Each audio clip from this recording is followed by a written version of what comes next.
All right, we'll go ahead and give it one more minute. If we could go ahead and get our applicant team, our applicant hosts on screen so we know you are ready to begin. Thank you both. And Kelly, if you could go ahead and hop on as well. There we go. All right, it is 6:02.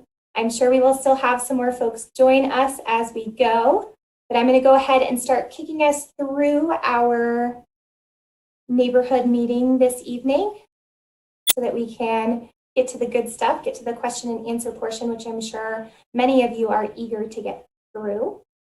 My name is Alyssa Stevens. I'm the Neighborhood Development Liaison for the City of Fort Collins, and as I mentioned, I'll be the host and facilitator for tonight's meeting.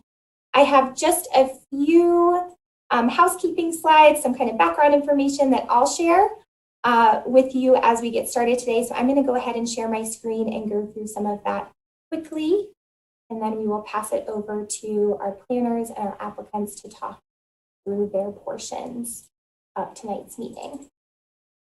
So Kelly, can you go ahead and give me a thumbs up if you can see that presentation on my screen? Thank you so much. All right, so we are here for the NISP Site Plan Advisory Review, or SPAR, neighborhood meeting. The purpose of a neighborhood meeting is really to provide community members with the opportunity to communicate directly with applicants regarding a potential development project.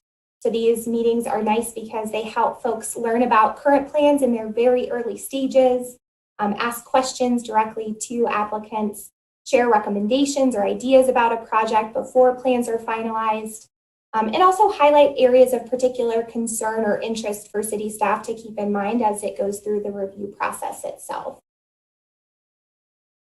This is, as I mentioned, a very early step in the SPAR process.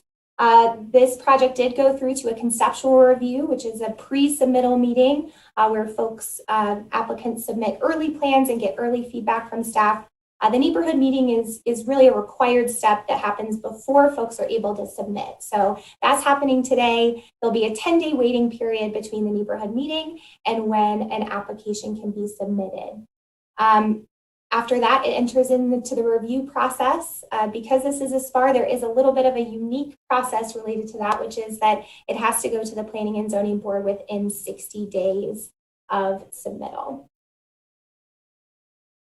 So who do we have in the room tonight? In addition to many community members, obviously we have our applicant team.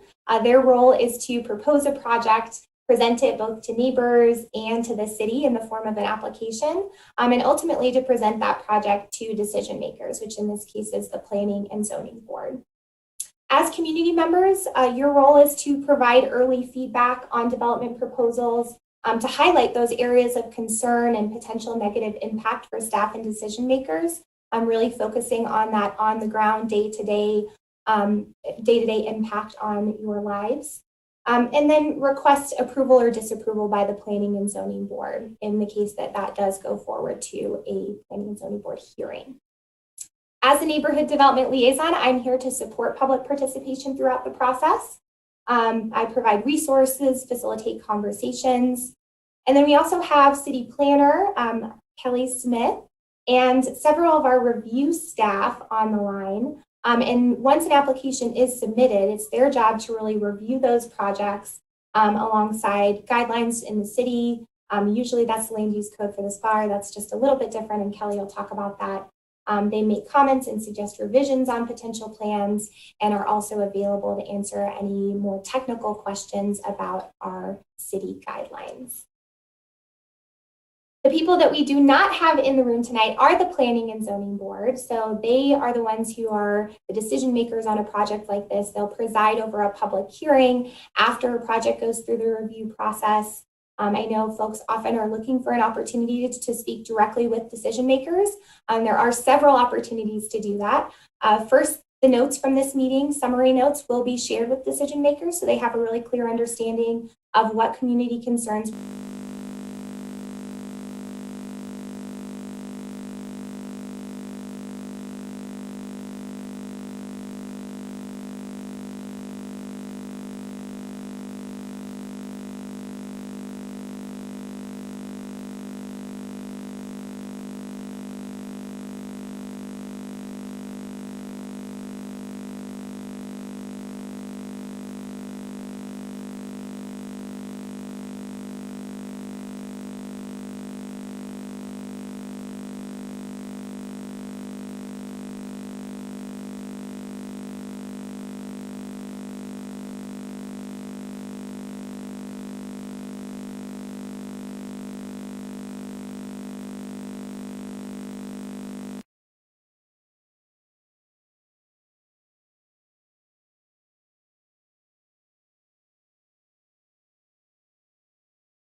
All right, I always like to start off these meetings with our City of Fort Collins equity statement.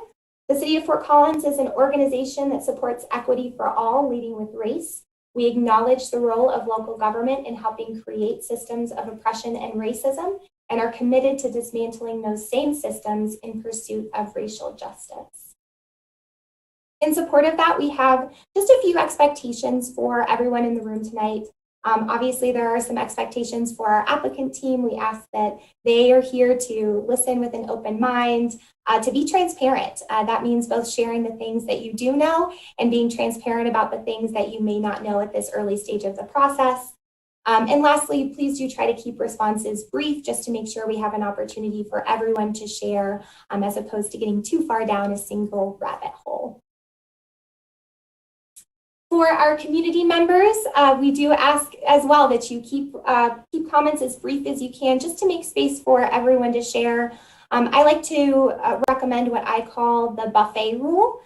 So as you're coming up with questions, with comments, try and focus on one area, one comment or one question that you'd really like to focus on that you think is most important, and go ahead and ask that question or comment first, and then give other folks an opportunity to come in, share, ask their questions before you list off 4 or 5 questions that you may be curious about. There are often a lot of folks who have similar questions, so it's likely that even if you don't ask it the first time around, someone else is going to ask that question. And again, we have a variety of other ways that you can get questions answered if they aren't answered right away this evening. The second is that we ask that you speak from your own experiences, try and use I statements rather than generalizations about other people. And then finally, be respectful of others even when you disagree. The last is our expectations for ourselves, or our commitments to the community. First of all, we recognize that no space can be completely safe and agree to work towards equity and inclusion. We agree to create clear summary notes for the meeting and provide them to decision makers so they understand neighborhood concerns. And finally, we recognize that a neighborhood meeting may not get to all questions or concerns, and we'll share some ongoing opportunities for public input on projects as we go through tonight's meeting. All right, with that, I think my background slides are done. Kelly, if you give me just a moment, I'm going to go ahead and start the recording so that we have our recording, and I will pass it over to you.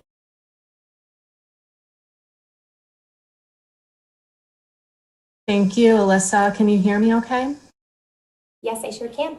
Great, thank you. Well, good evening, everyone, and thank you all for being here this evening. My name is Kelly Smith, and I'm a senior environmental planner with the City of Fort Collins, and I'm also serving as the project planner for the NISP Site Plan Advisory Review, and so that's SPAR for short. The purpose of my presentation is to focus on the SPAR process by orienting you to timelines, milestones, review criteria, and also opportunities to engage in the future. And because the city hasn't received a formal application yet, my presentation will pretty much focus on next steps in the process. And I'm joined here by several city staff to help answer questions about the review processes. And we also have a number of folks in attendance from the NISP project team, who you will hear from in a moment to help answer questions related to the project. Next slide, please.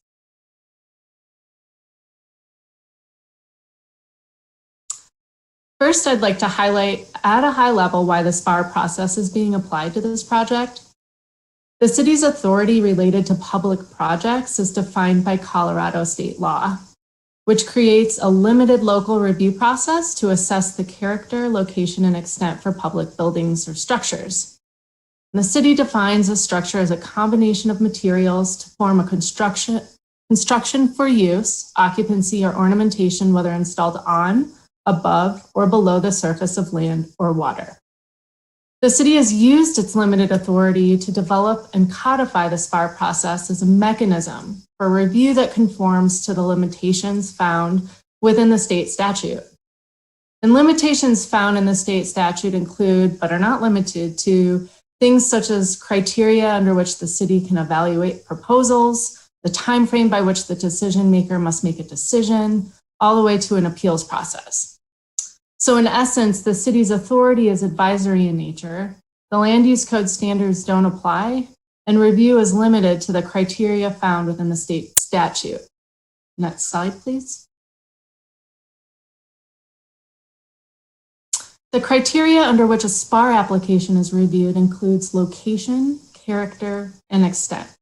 So this is what's outlined in the state statute.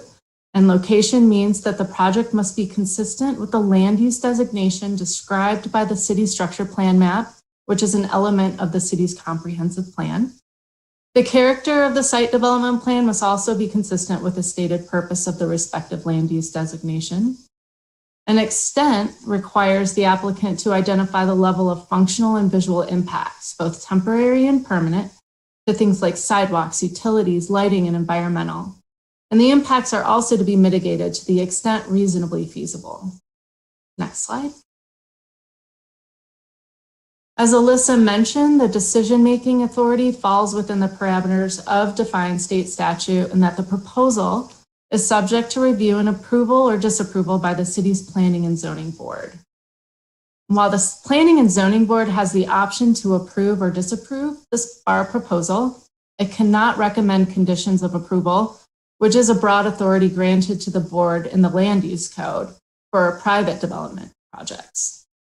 Additionally, the Planning and Zoning Board's decision cannot be appealed to City Council. If the Planning and Zoning Board disapproves a SPAR, the decision may be overruled by the governing board of the public entity by a vote of not less than 2/3 of its entire membership. Next slide. So this gives you sort of an idea of how the city staff will review the application, under which criteria, but the state statute also has specific parameters under which and by which the Planning and Zoning Board must approve or disapprove the SPAR project. And here's the typical schedule for a SPAR. We did have a conceptual review back in March 4th, about a little over a month ago, right? And it's sort of a general overview application in the conceptual review stage. And this evening is the neighborhood meeting, and this must occur at least 10 days prior to a formal application submittal. So in essence, staff hasn't received the application to review yet. Unlike most development projects, the SPAR process has a strict timeline. Once a formal application is submitted, the proposal must be heard by the Planning and Zoning Board within 60 days. So in closing, I want to say staff acknowledges this project is only a portion of a much larger project. And in terms of providing comments, staff encourages participants to focus on the portions of the project within the SPAR process to allow staff and the applicants to consider and evaluate comments when reviewing the formal application.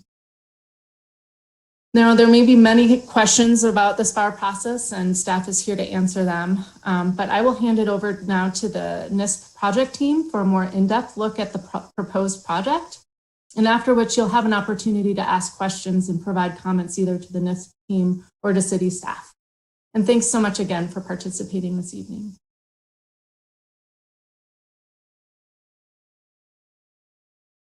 Thanks, Kelly. Appreciate it. We'll go ahead and get my screen share set up here.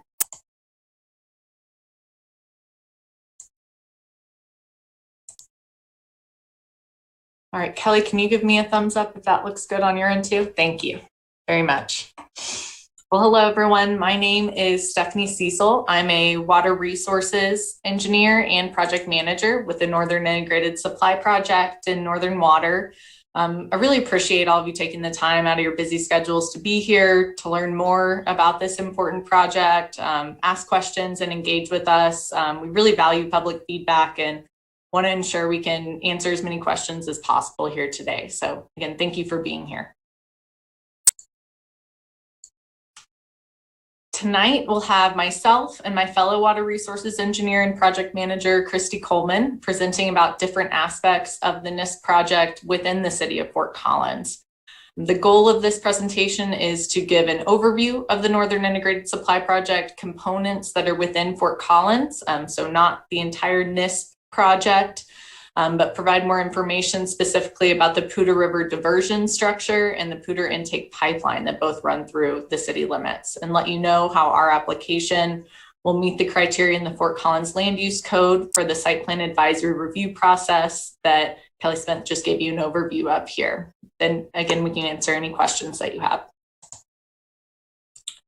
So first, I wanted to give a brief overview of the Northern Integrated Supply Project and specifically the NISP infrastructure proposed within those city limits, and really talk just a little bit about some of the infrastructure outside of city limits, just to give you some context on why we have this infrastructure within the city of Fort Collins at all.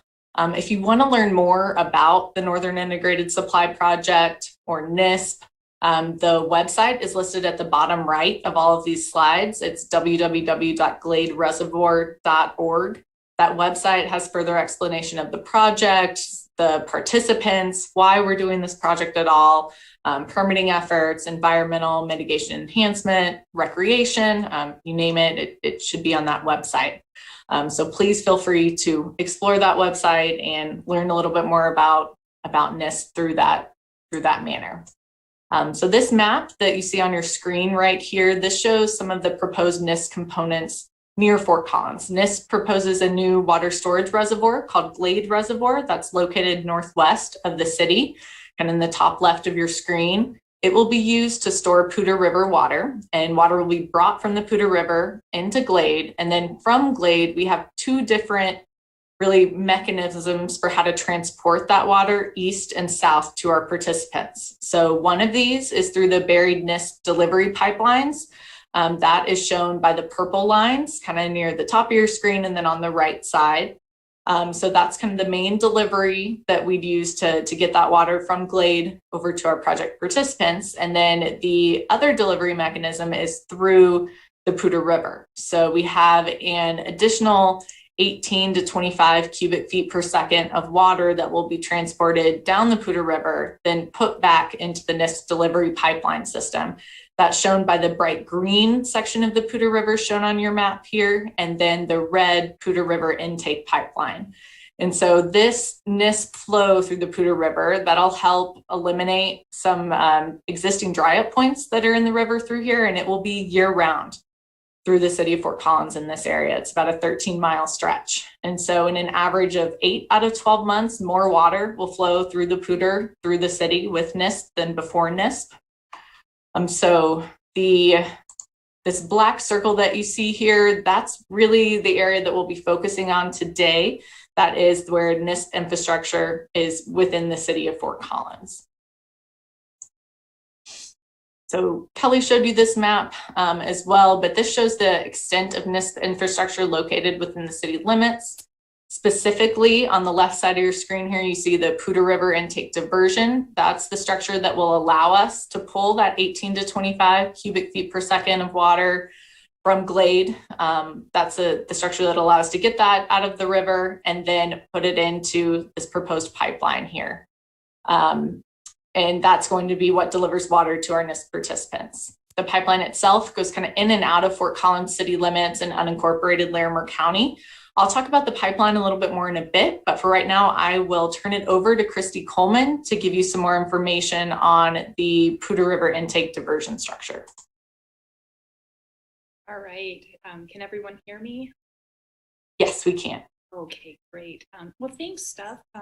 My name is Christy Coleman. I am another water resource engineer and project manager with Northern Water. I'd like to take just a couple minutes of your time to describe our Pudu River intake diversion structure. Next slide, please. The Pudu River intake diversion structure is located in the Pudu River approximately 500 feet upstream of the Mulberry Street Bridge, as you can see in this vicinity map. It's also located upstream of the City of Fort Collins Mulberry Wastewater Treatment Plant and that treatment plant's effluent discharge point. The intake structure will convey up to 25 cubic feet per second from the Pudu River into the Pudu River intake pipeline shown in red. Next slide, please. The structure is being designed as a riffle crest structure, and you can see an example of a riffle crest structure in this picture. As the name implies, this structure will look like one of the many riffles that exist in the Pudu River in the Fort Collins Reach. For those who have an interest, a riffle is an area of a rock cobble stream that exhibits shallow flow and tends to have higher velocities and a wider area. They tend to be offset by pool areas in the river, which are areas of deep water depth and slower velocities, and together they create pool riffle sequences. And there are pool riffle sequences today up and down the Pudu River in the Fort Collins Reach. This structure is being designed as a riffle crest structure as recommended by City of Fort Collins staff. We're doing this in order to provide a low profile design. This type of design avoids fragmentation of aquatic habitat, promotes continued movement of sediment, and facilitates fish passage. Riverbank tie-ins will be designed to minimize disconnections between the channel and riparian zones while still being resilient to scouring flows. Next slide, please. The site location of the Pudu River diversion structure is consistent and compatible with its parks and natural protected land use designation described in the city's structure plan and map. A copy of that map is shown here. A zoom in of the area that we are in is shown just to the left of the entire map. As discussed in that plan, parks and natural protected lands serve a range of roles depending on their location, characteristics, sensitivity, and management. Our diversion structure, being designed to look just like one of the many riffles that exist in the Pudu River and the Fort Collins Reach, would play one of the many important roles in the Pudu River corridor, and it would be a role that is compatible with the principal land use of parks and natural area. Next slide, please. The diversion structure is again being designed as a riffle crest structure. Another example of what those kinds of structures look like is included in this slide.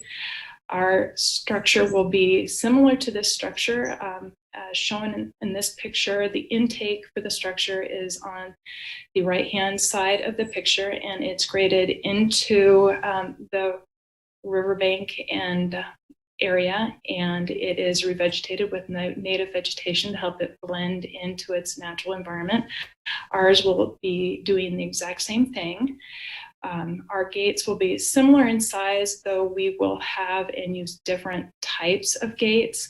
And the gate in this picture is the little brown thing on the right-hand side of the picture.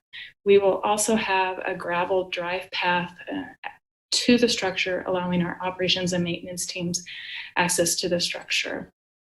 Next slide, please. River intake will have a rock cobble substrate as shown in these pictures. Each of these pictures is a riffle crest structure, man-made riffle crest structure. Our structure will have a horseshoe shape, very similar to the center picture. It will also have a concrete cap.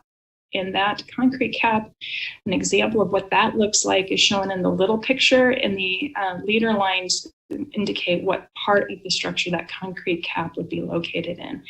And that concrete cap enhances the structural strength and integrity of the structure. As you can see in the middle and the right pictures, the structure will have a very gentle and mild bed slope, and it will have rocks sticking up out of the bed.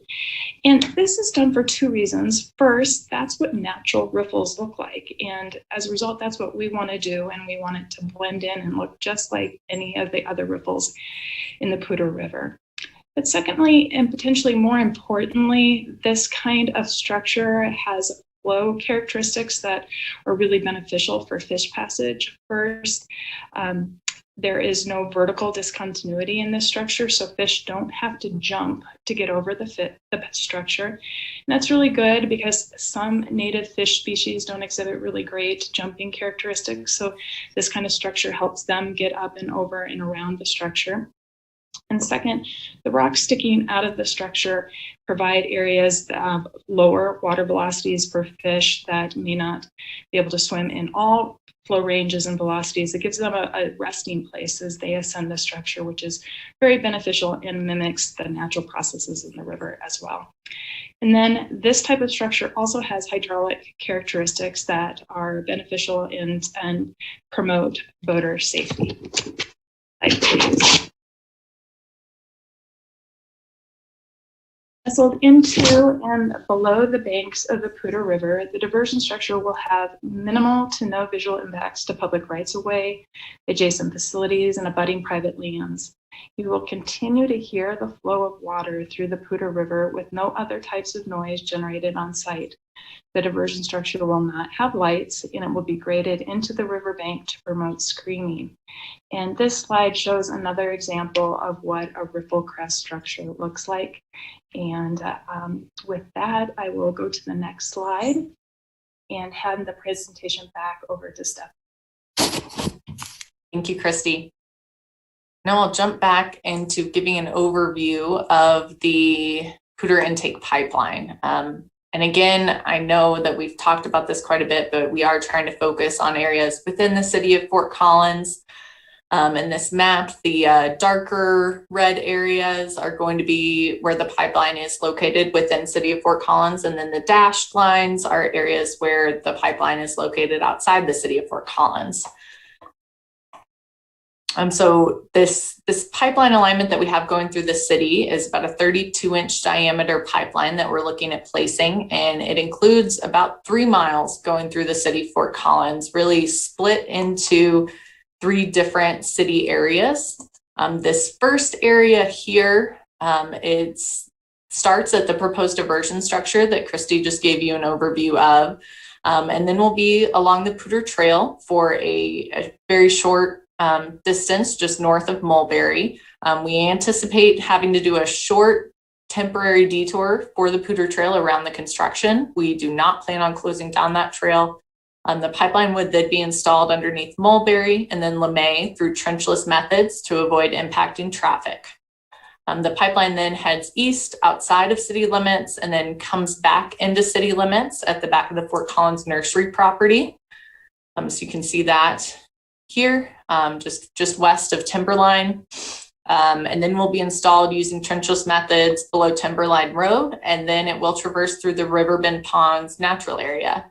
There is an existing utility corridor in this area of Riverbend Ponds, and so we've been coordinating with 2 other utility and easement owners within Riverbend Ponds area to be able to overlap their easements and place our pipelines really between those other utilities to minimize the extent to which we need to be further into the natural areas property. So trying to keep that pipeline on the very north edge of the Riverbend Ponds, and again, overlapping with some other pipelines that are already there.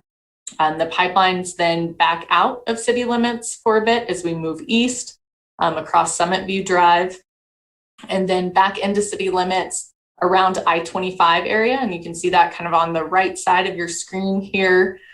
We have 2 properties, one on the west side and one on the east side of I-25, just north of Prospect. And these properties are both currently undeveloped, but do have some future development plans.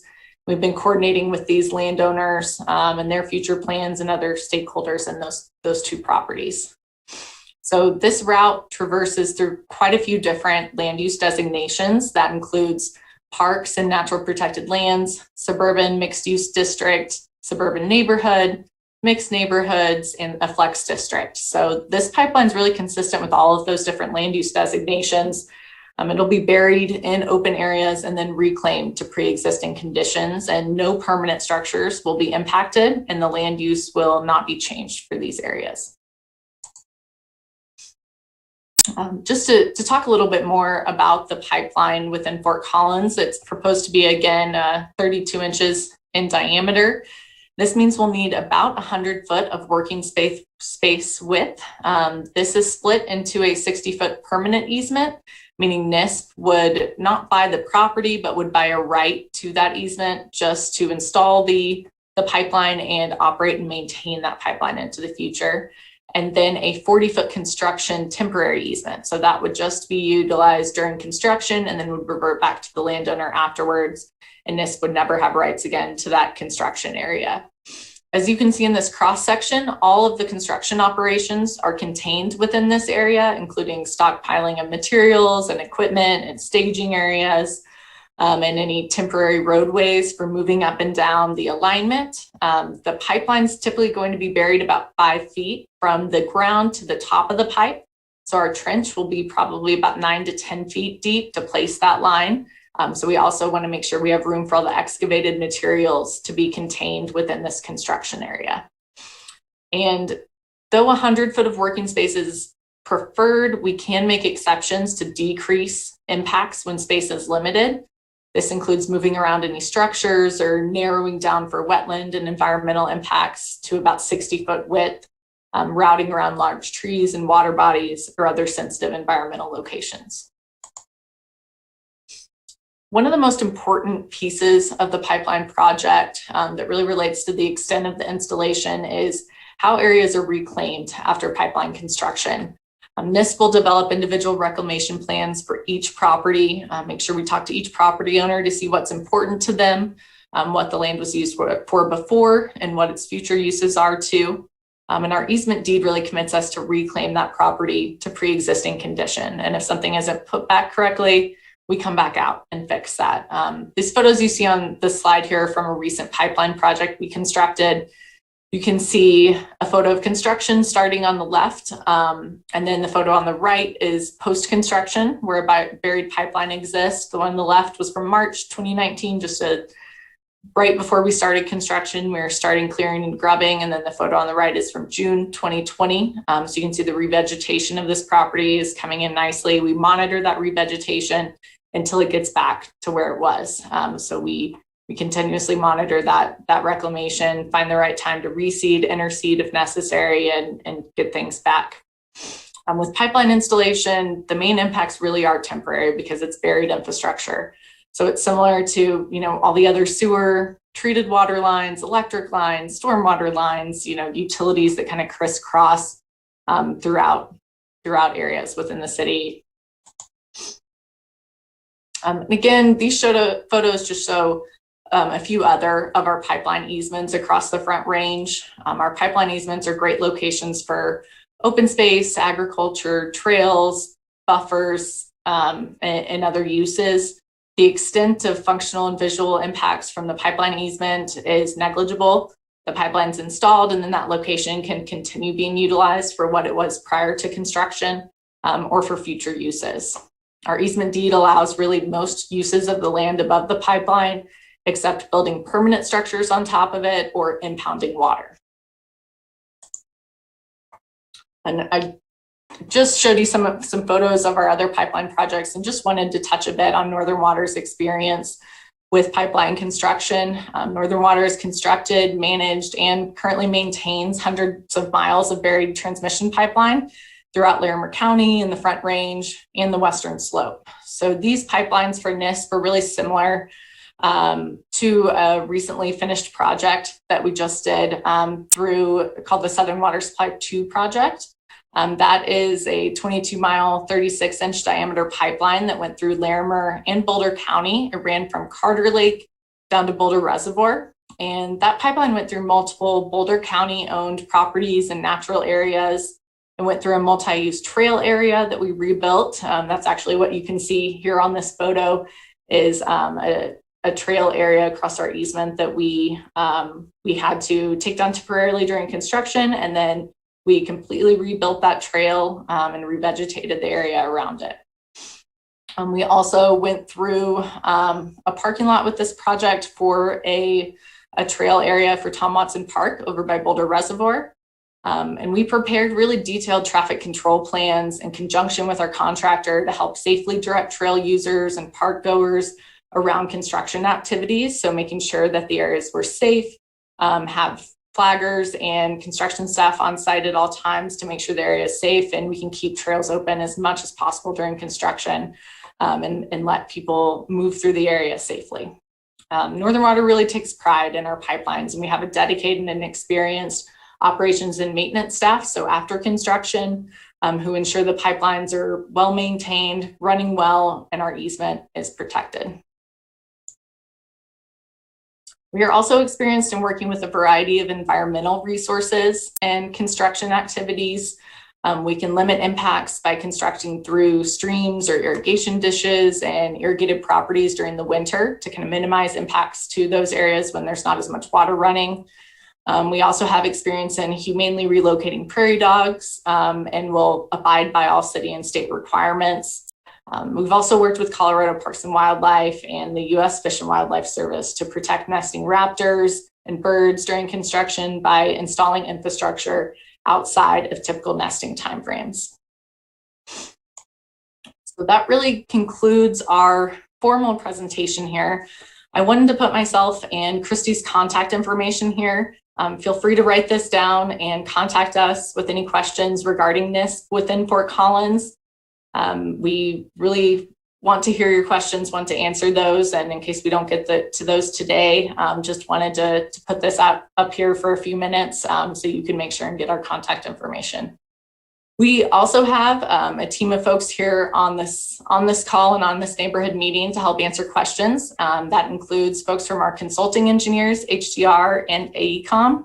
They're doing the detailed design of the pipeline and the diversion structure. We also have Jim Struble, who is our real estate manager here at Northern Water, and Carl Brower, who is our overall project manager for NISP, who are here to answer questions.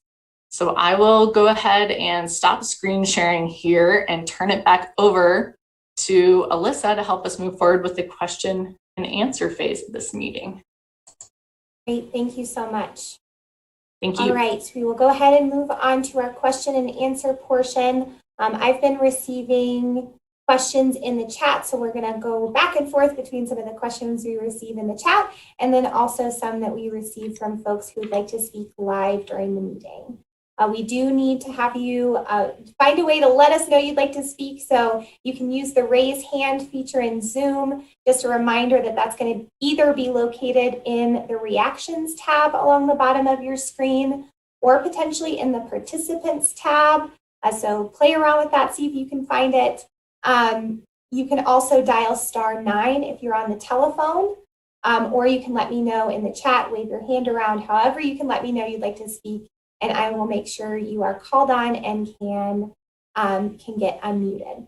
We're going to go ahead and start with one of the questions that we got in the chat, which was kind of a bigger picture process question. So the question that came in was, why is this being processed as an improvement rather than as a development? Yeah, and I'm happy to answer that, Alyssa. So a development, this is actually being processed as a development. And the way in which the city defines development is pretty broad. An improvement sort of falls under the category of development. So that's why it's required to go through a city review process, but due to the specific nature of the project, a SPAR process is the applicable review. And I hope I answered that question okay.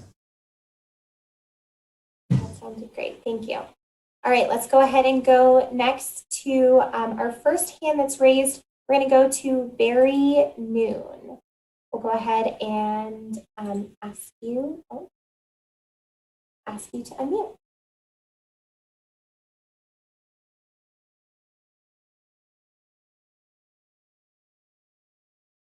Can you hear me? Yes, I can. So I'm a professor emeritus in the Department of Fish, Wildlife, and Conservation Biology at CSU. I've researched methods to conserve and sustain terrestrial and aquatic ecosystems for more than 40 years, including in the last few years focus on water management and its effects on fishes. This issue with NISP is all about the amount of water that's in the river now and in the future. I'm highly certain that NISP, which requires significant water diversions to a proposed reservoir, will inescapably compromise essential river functions throughout the city of Fort Collins and further downstream. In the context of today's discussion, I want to emphasize that the proposed pipeline construction activities and their resulting infrastructure will result in long-lasting alterations to many of the city's natural areas and permanent alterations of the river ecosystem.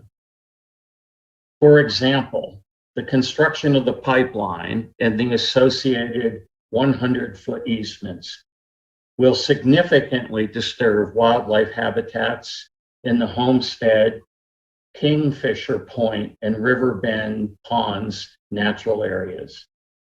Construction will likely lead to the closure of some trails and require extensive mitigation.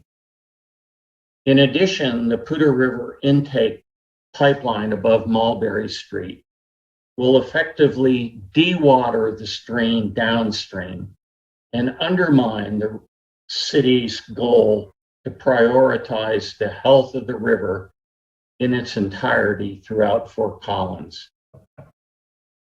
As a result, it's my opinion that pipeline construction activities within the bounds of Fort Collins will completely undermine the city's stated commitment to prioritize the health of the Pudu River.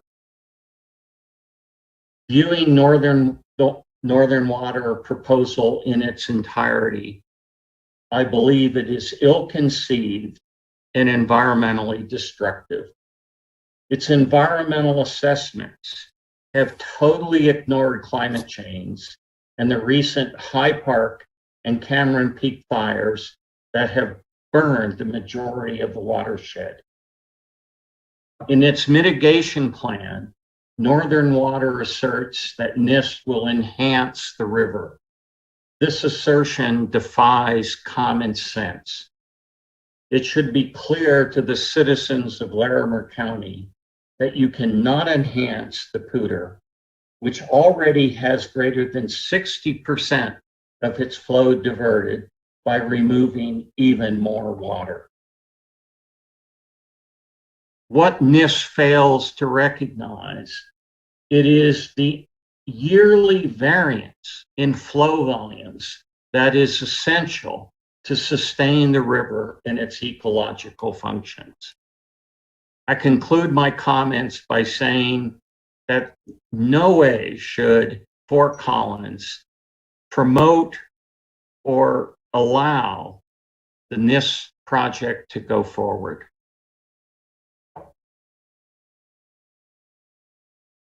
Thanks, Barry. Any thoughts or responses from our applicant team? You know, I might just direct that those issues have really been analyzed in depth with our state 401 water quality certification, which did certify that our project would not degrade the quality of the Pudu River, and our final environmental impact statement. You can find more about both of those processes at gladereservoir.org and their publicly available documents. Great, thank you. There were some other questions that came into the chat that I think kind of followed along some similar lines, in particular along impacts to the river. So I'd like to go ahead and go to those, and then we'll come back to some of the raised hands that were that are out there. And so one of them in particular was a concern about the flows that are anticipated and the timeline for that. So there was some concern or some question about the flows that you mentioned being restored or improved in some areas, whether that would be something that happened sooner or whether that would be something that happened in a decade or more once the project was complete, and how that might look over the course of the project. Yeah, and I might say that is, again, part of the State 401 water quality certification and the final environmental impact statement, and our Fish and Wildlife Mitigation and Enhancement Plan really goes into that more. But those flows are part of the project and will be implemented as the project starts up. And once we are sending flows from Glade Reservoir, it will be going through the Pudu and through our pipeline. So do you have an anticipated timeline for when that might look like, as far as, in years or another? Yeah, so really our timeline is we anticipate starting construction in 2023, finishing construction of the reservoir in 2028, and starting to fill. And really, it just depends on how long it takes and how soon our participants need water. But as soon as we're starting to kind of get water out of the reservoir, we'll be sending pieces of that through the Pudu and pieces of that through the pipeline. Great, thank you. Another question in similar lines is how will this project affect wetlands that depend on periodic flowing or periodic flooding rather than more consistent lower flow levels? No, I might pass that off to Christy Coleman to answer that one. Thanks, Stephanie. Impacts to wetlands, either directly connected to the river or adjacent in the riparian areas, were extensively analyzed and mitigation plans developed for those associated with our final environmental impact statement. For further details on the when and where of impacts and proposed mitigation, we would direct you to that environmental impact statement, which is available, or links to it are available on our website at gladereservoir.org. Great, thank you. I'd like to go ahead and go to our next hand that is raised, and that's going to be Jesse Eastman. I'm going to go ahead and send you a request to unmute. All right, thank you. So I'm Jesse Eastman. I'm the owner of Fort Collins Nursery, and to the best of my knowledge, we are the only business property, private property that's being impacted, at least to the extent that is happening by this project. The rest of the pipeline in this scope all falls within natural areas and other publicly owned or publicly accessible space.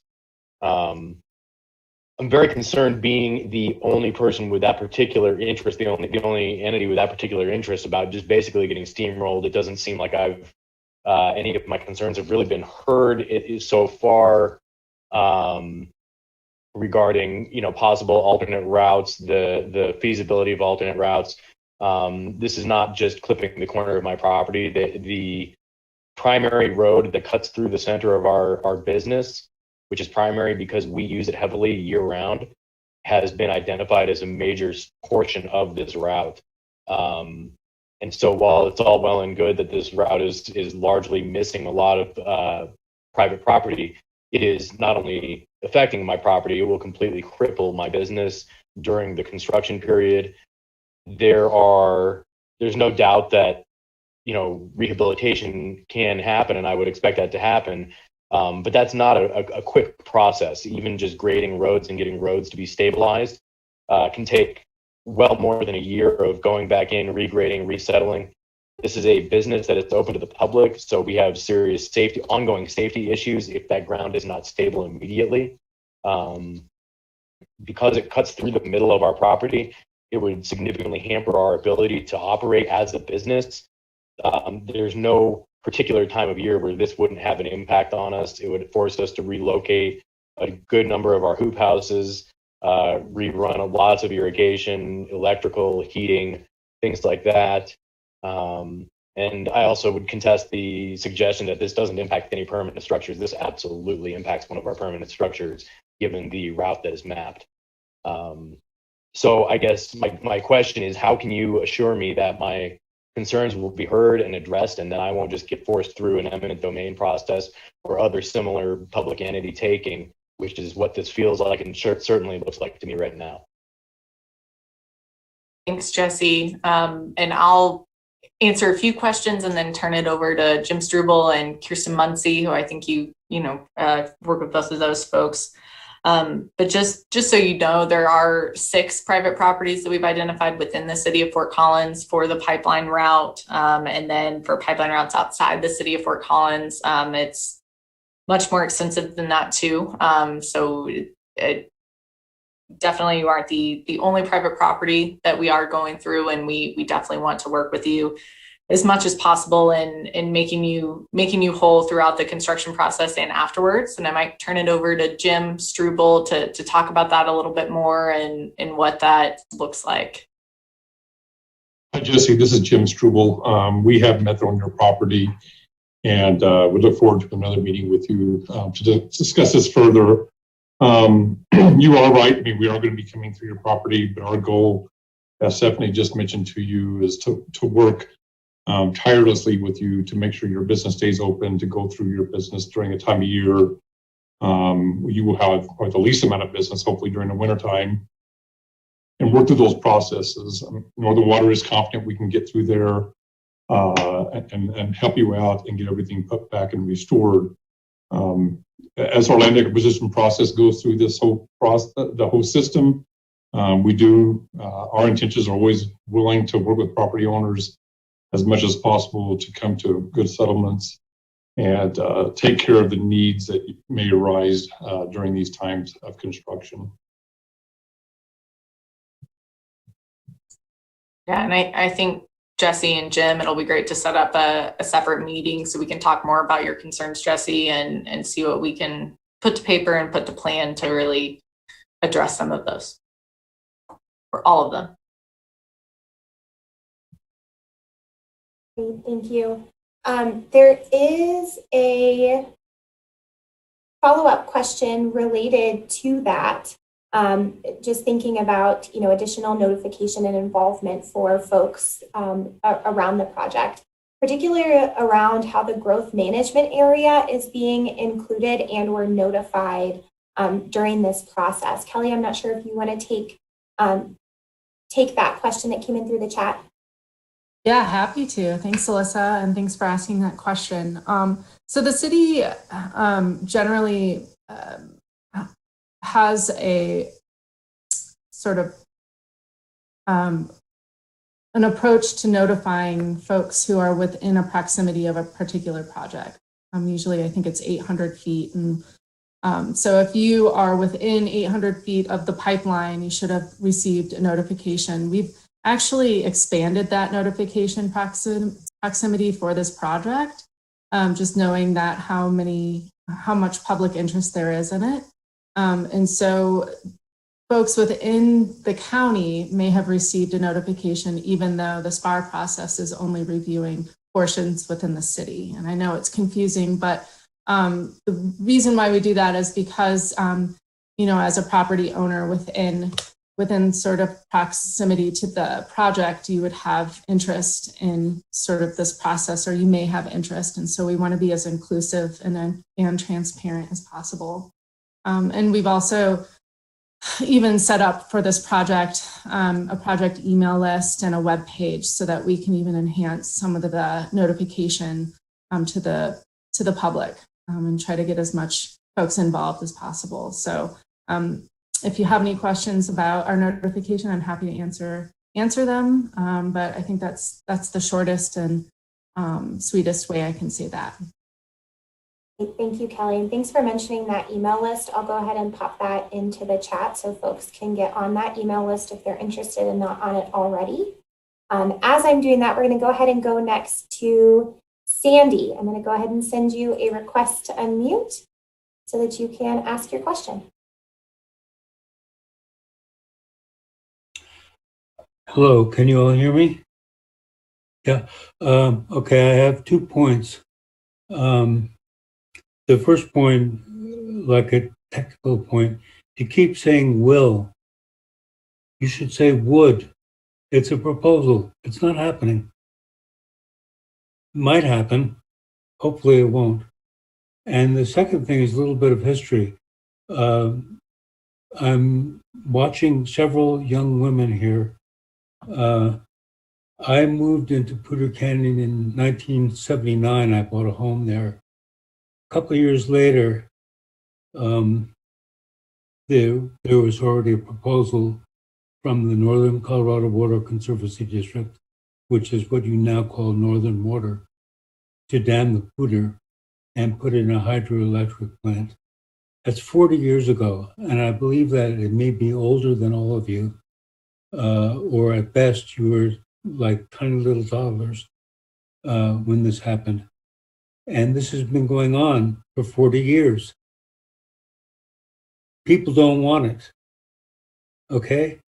I'm not going to get technical about it. People do not want it.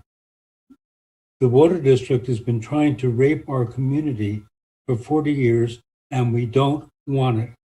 Okay? Thank you. Thank you, Sandy. Any response from our applicant team?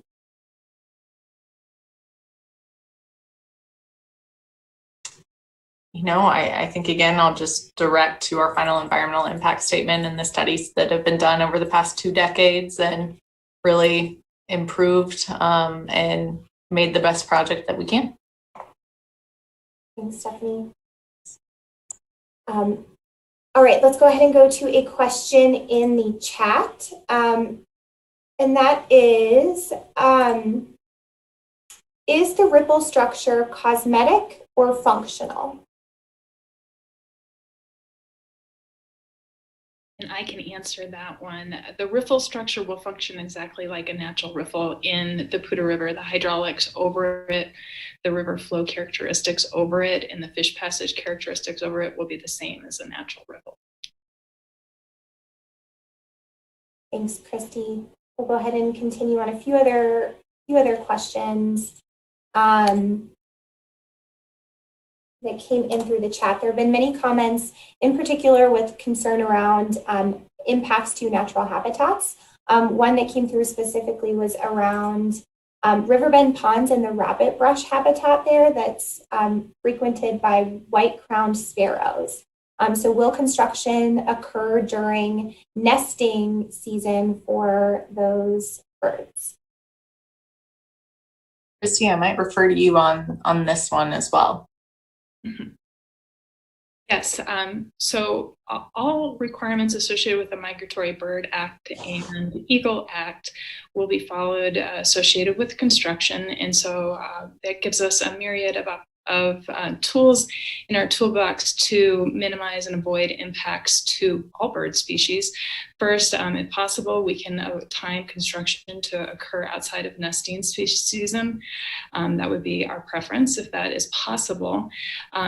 Otherwise, there are still more tools at our disposal. We can do vegetation clearing activities outside of nesting season. We can use deterrents so that nests don't happen to be built in construction zones. We can do surveys for a migratory bird and other nests and put buffer zones around them as well. And so there are a myriad of tools in our toolbox to minimize impacts to all bird species, and we will definitely look at and employ all of them in order to stay compliant with all regulations. Thanks, Christy. All right, let's go ahead and go to our next hand that is raised, or our next speaker, and that's going to be Gary. Let me give me just a moment so that I can send you an unmute request. All right, go ahead. Hi, I'm Gary Wachner, here representing Save the Pudu. We have about 1,000 members in Fort Collins and Larimer County. I'm here speaking for them. My comments are to the city staff, not Northern Water. This is an illegal use of the SPAR process. SPAR is clearly intended for quote unquote improvements. The project will cause dramatic damage to Fort Collins city property as well as the Pudu River. The land use code is point blank, loud and clear that this process is intended to be used only for improvements. Your comments to the Army Corps of Engineers were also point blank and loud and clear, in pointing out the damage that would be caused to City of Fort Collins natural area. Your comments said it will destroy sensitive net wetland, it will degrade the Whitewater Park, it will increase property damage from flooding, it will degrade and decrease property values, and it will destroy critical wildlife habitat upstream and downstream of Fort Collins, including in Fort Collins. In addition, your notification did not notify all the people around the Pudu River. You only notify people around this pipeline. Negative impacts and the damage to Fort Collins property will be all the way up and down the Pudu River. That's one more reason why this process is illegal. Finally, Northern Water doesn't own this land. The city of Fort Collins owned the land, and the people of Fort Collins own the land, and the SPAR process is not only not appropriate, it's an illegal use of this type of planning process. Thank you very much.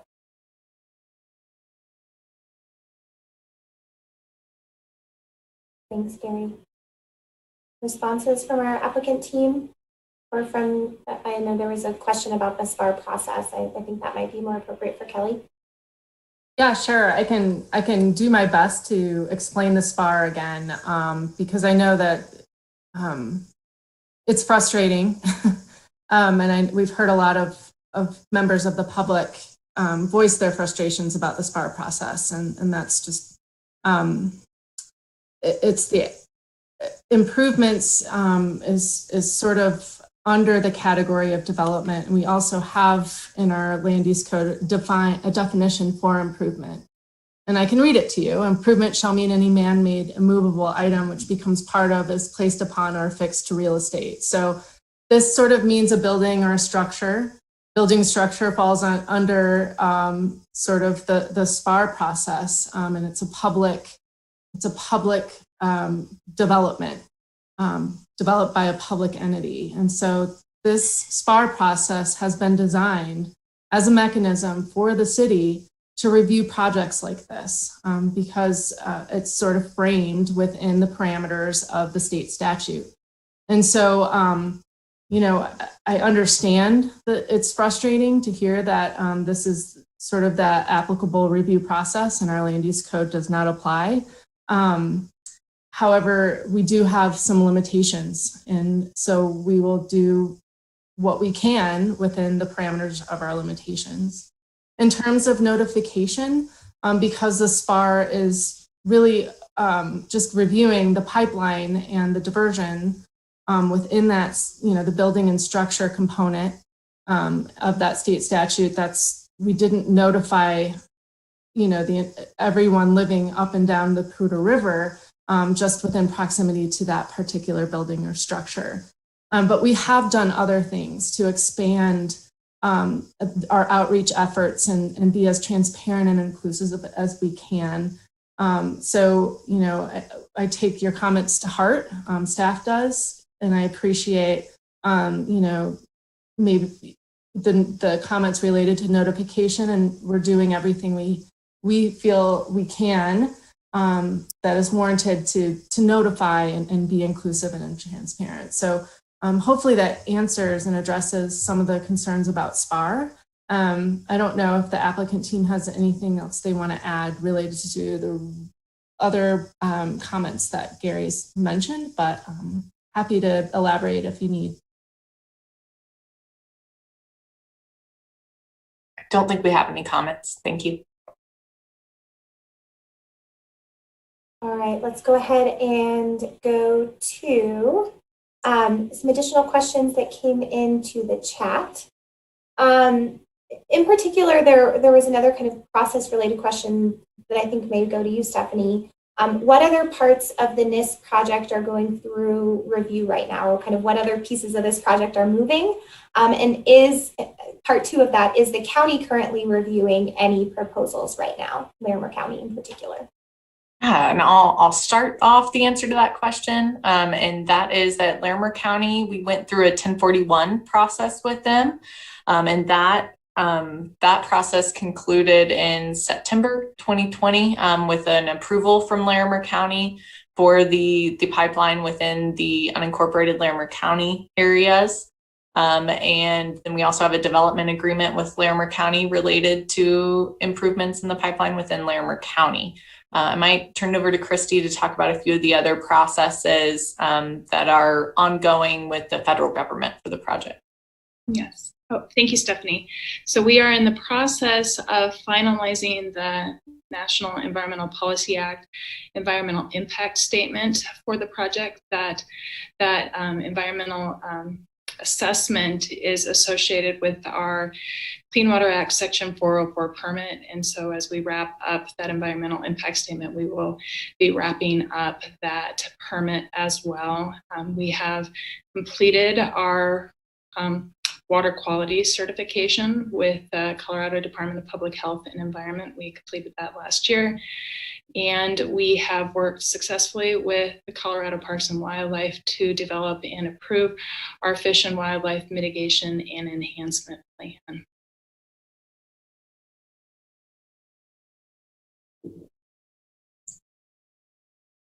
Great, thank you.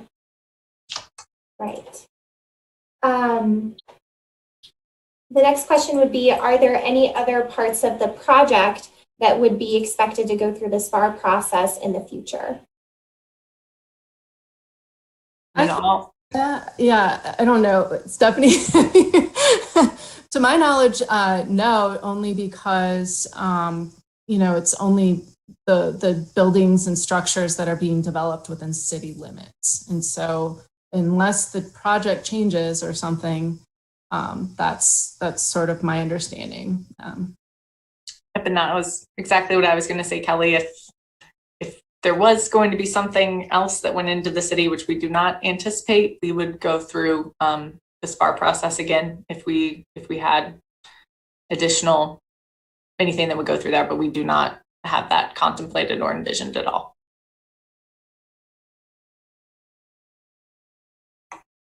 Great, thank you. All right, let's go ahead and go to our next raised hand. I'm seeing you listed as A. Kraus. I hope I'm saying that correctly. I'm going to go ahead and send you a request to unmute.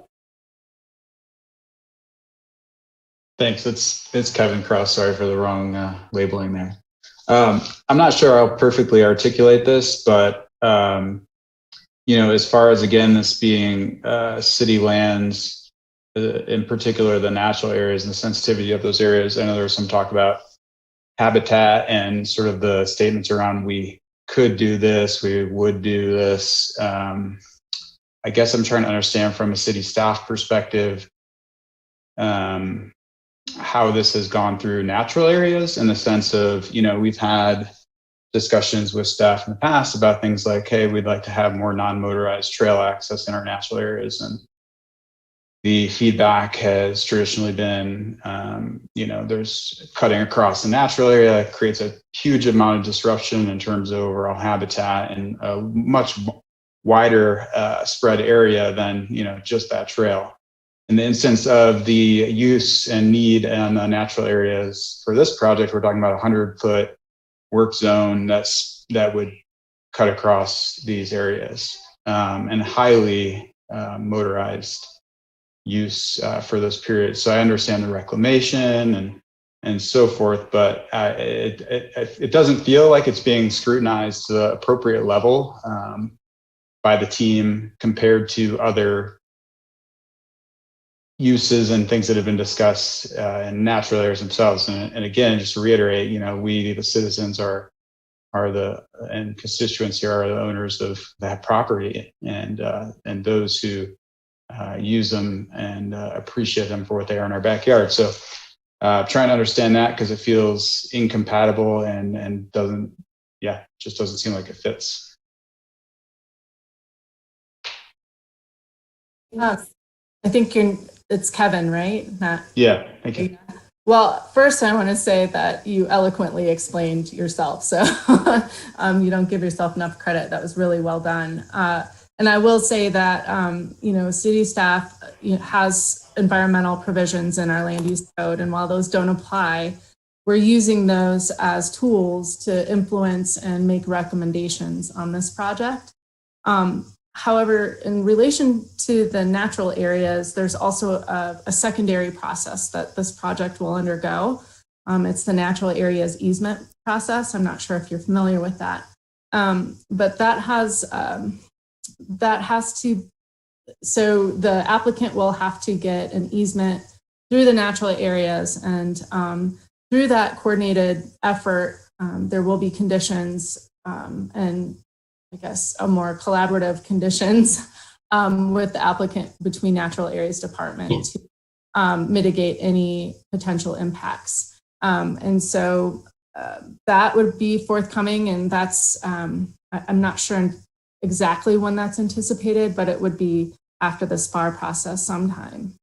So hopefully that answers your question, but your concerns are widely expressed, throughout the community and within our natural areas department. So we're keeping a close eye on it too, just to give you some comfort. Yeah, thank you for your question. Julia, is there anything you'd like to add from natural areas? Yeah, I would just echo what Kelly expressed, that thank you, Kevin, for expressing those concerns, and just to say that to rest assured that there is an additional process that the natural areas would require the applicant to go through, which is our easement application process. So there are extensive requirements that we would be looking at and asking the applicant to respond to. And then that easement application has to go through City Council for approval before the work could move forward. Thank you. All right, let's go ahead and go to some more questions in the chat. Thanks to those with raised hand and everyone putting questions in the chat for your patience. I know we've gotten many questions and comments, and we're doing our best to get through just as many as we can. So the question that came up is, why were these particular intake sites chosen? I direct Christy for that question. Okay. So the intake location was chosen because this is the point, the furthest downstream that we can take our water out while still maintaining the water quality that we need for drinking water for the project participants. Further downstream of this point, the water quality is heavily influenced by wastewater treatment plant effluent discharge, surface water runoff from urban areas that tend to have a lot of pollutant loading, and mineralized groundwater inflows. And all three of those have pretty significant and negative impacts on water quality.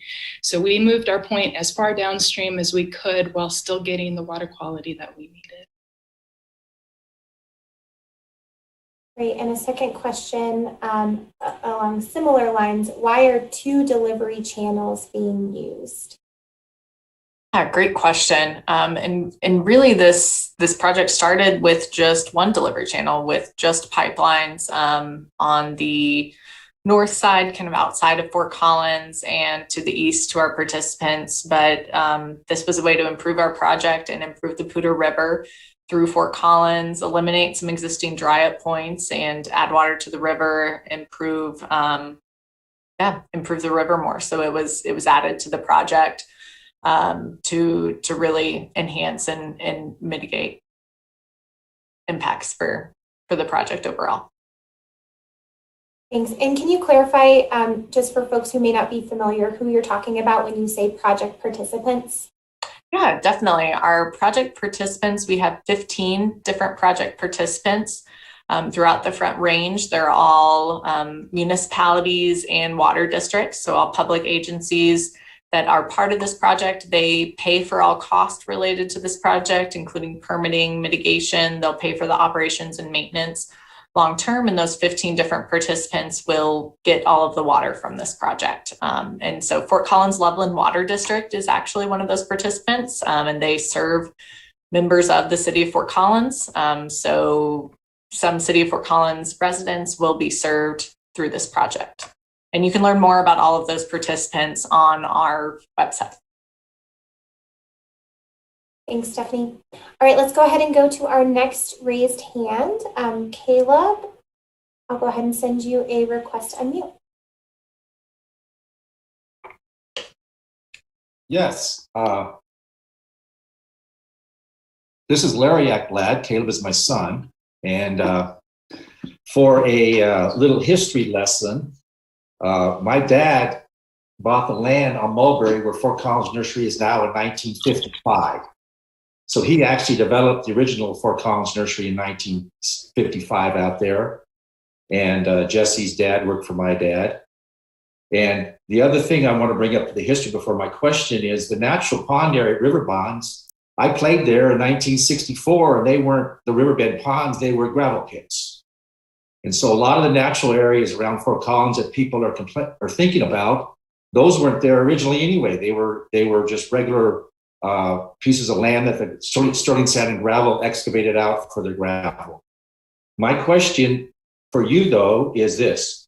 Has any study been done on the groundwater effect that's going to have for the people and who have the properties in Fort Collins and adjacent to your property outside of Fort Collins?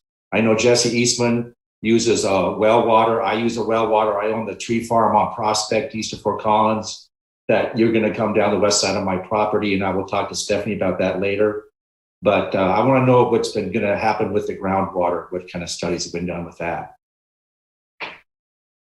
Great question. And I will answer kind of from the pipeline perspective, and then might flip it over to Christy to ask a little bit more about Pudu River perspective and impacts on groundwater. But from the pipeline perspective, our goal when we install a pipeline is to keep the groundwater movement the same as it was before. So we do quite a bit of geotechnical studies to determine what groundwater levels are throughout the pipeline route, and then look at what our trench and bedding materials will be around the pipeline to make sure that the pipeline itself, one, does not become a mechanism to where groundwater could transport through our bedding materials. We put periodic collars within the backfill of the pipeline to make sure that we're not moving groundwater. And then we also want our backfill and bedding materials to be porous enough that water can move across our trench as needed. So we kind of look both along the pipeline and then across the pipeline to make sure that we do not become a barrier for groundwater movement in the area, and that folks don't see any change after that pipeline goes through there. And Christy, I might turn it over to you. Yeah, no, thanks, Stephanie. Thanks, Christy. Associated with our National Environmental Policy Act compliance, we are in the process of completing an environmental impact statement that analyzes a myriad of resources and how the project and its alternatives impact those resources. And one of those resources that is analyzed is groundwater impacts. And so that, I can tell you, has been extensively analyzed for many, many years now. And the answers associated with that, and the answers to your question, would be best answered through the groundwater assessments associated with that impact statement. And links to that are available on our website, gladereservoir.org. Thank you. And one more statement I'd like to make is I am in favor of this because I do like to take showers. And so I know that we're going to have more water storage to keep our water use up in this area. Thank you. Thank you. All right, let's go ahead and go back to questions in the chat. So there have been a variety of questions, particularly around carbon emission impacts in general. So first of all would be, what are some of the carbon emissions that you're expecting from your project itself? And then in the vein of climate change and carbon emissions, what do you expect? How do you expect the project to be impacted in the future, potentially by future droughts? Thanks, good questions. And again, I think you would find answers to those questions within, some of our environmental impact studies that have already been done. And so really direct you to our final environmental impact statement. And again, like Christy said, you can find those. They're publicly available online. If you can't find them, shoot myself or Christy an email or call us, and we can get that information to you. Great, thank you. Another question that came up was about the CFS for the buried pipeline. Do you have a number for that? Sorry, can you ask that one more time? The question was, what is the CFS for the buried pipeline? Yeah, great question. So again, that's the cubic feet per second. So the volume of water that the pipeline can move, and that will be up to 25 cubic feet per second. So that's the max amount of water that we'll send down the river. And then that is the amount of water that that pipeline can carry to. So we're not, the pipeline will match the diversion structure with how much water we can move. 25 CFS. Great, thank you. All right, next we are going to go to our phone caller. I don't see a name here, but the last 4 digits of your phone number are 0880. I'm going to go ahead and send and ask you to unmute, but you may have to dial *6 to unmute yourself. Hi, can you hear me? I sure can. Great. Well, my name is Preston Brown. Thanks for taking this call. I have 2 questions, one for NISP and the second for city staff. The NISP question is, in light of the High Park fire, the amount of sediment, that will move down through the watershed and into the Pudu River is probably going to be somewhat meaningful. And that sediment might come down episodically. And so what that would do is would probably, it will accumulate in the channel bed of the Pudu River. So High Park fire is one example. We could probably expect those kind of fires in the future. So that being said, with a high, lots of mud and that material being mobilized and deposited into the river channel, how will NISP ensure large enough scouring flows post-fire to distribute that material, scour it out of the river channel, and deposit it on the floodplain when or if NISP is built? How will they ensure those kind of scouring flows post-fire conditions? And then the question for city staff is, we're here analyzing the impacts to natural areas. Will the city impacts analysis also include the negative water drawdown impact, lack of overbank inundation to the natural areas from the Pudu River withdrawals, so at large? So is the city going to also include the overall impact to the city natural areas that this entire project will encounter, or is it just limited to this pipeline? Thank you for your question, and I'll aim to answer that first one about scouring flows. Within our Fish and Wildlife Mitigation Enhancement Plan, we have a bypass flow plan for flushing flows. So I would direct you to that document to kind of learn more about what that looks like and how we get those flushing flows through the Pudu to help with that scour velocity and moving sediment from the fire. Thanks. And that report is available again on our webpage, wetlands.org, and the Fish and Wildlife Mitigation Plan is included on that page.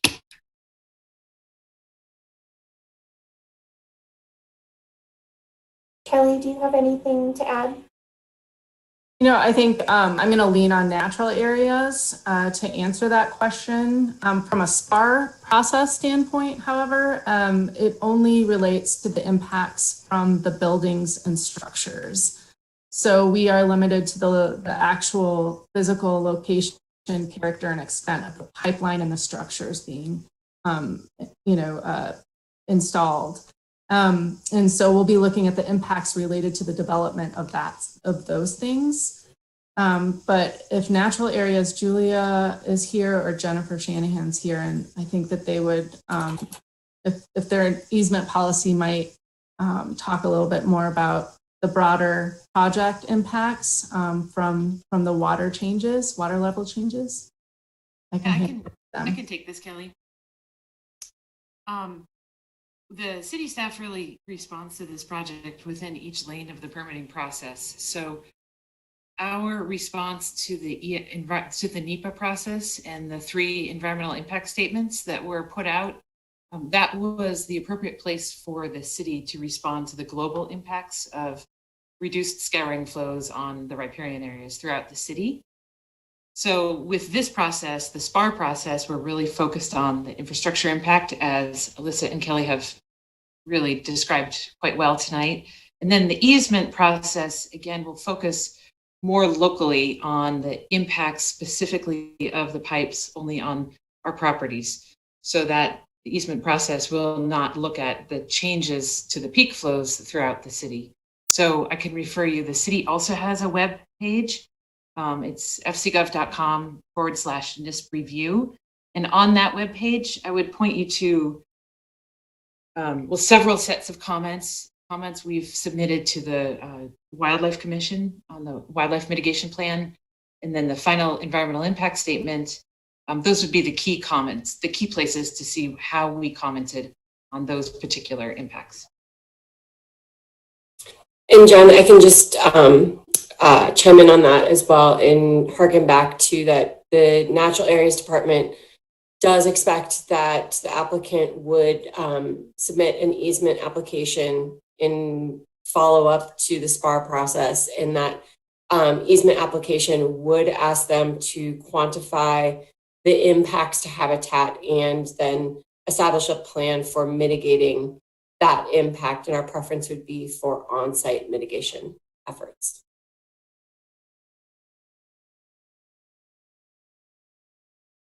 Thank you. All right, let's go ahead and go back to some questions that were in the chat. One question that came forward is, why is this process moving forward without an approved Army Corps 404 permit?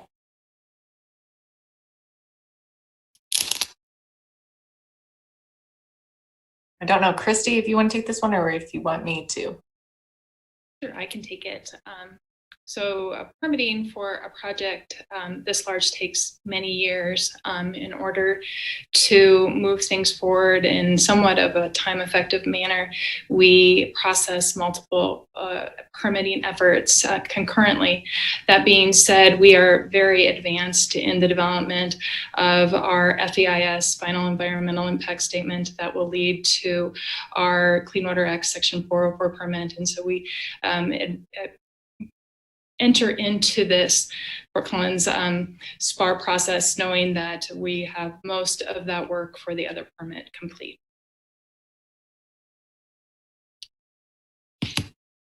Thank you.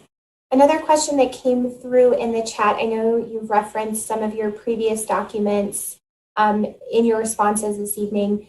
Can you provide a brief description of flushing flows, just for the purpose of the conversation tonight, without referencing those other documents?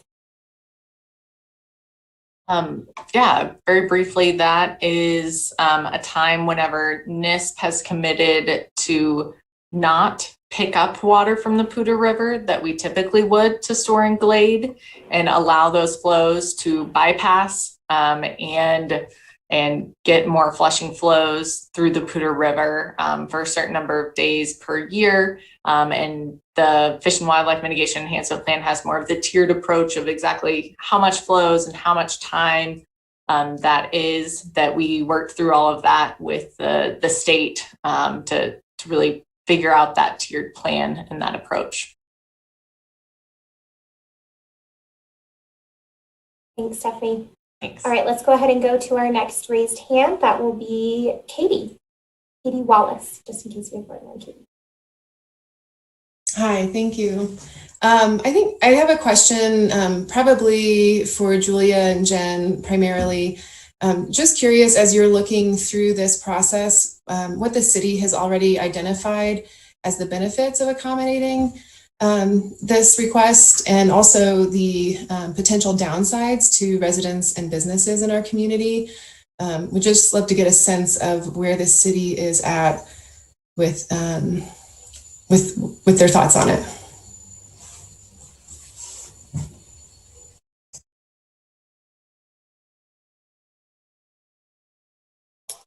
Honestly, Katie, I think that my answer to you is that from a natural areas perspective, which is what what's most appropriate for me to respond to in my role, is that we haven't had a chance to deeply dive into what the impacts are going to be overall. because we haven't had the easement application come into us. So that's something that we would definitely be looking for the applicant to further define through that easement application. And we have tried to really follow in step and let this process lead because it needs to happen before we can really dive into that conversation and be able to thoughtfully respond to your question.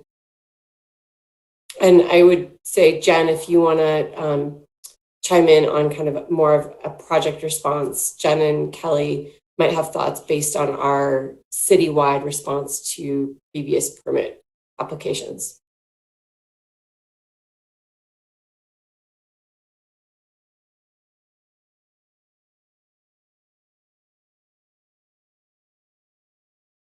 Trying to find my Thanks. button. Sorry, I was trying to unmute. Kelly was controlling my mute. Katie, if I may, hi Katie, it's nice to see you again. If I may ask you to repeat your question about the city's analysis of the benefits, I wasn't quite clear what. Could you repeat that question? Sure. I'm just curious of, what you're already looking out for the businesses and the residents of Fort Collins. I know this project, in the previous studies has demonstrated a negative impact to the river overall, and not much benefit. I'm just curious of like how the city is considering their accommodation of this project. So in what you're reviewing as a part of this process, putting the pipeline through the city, what do you see as the potential upsides for our community, the benefits to our community, and also the downsides to our community?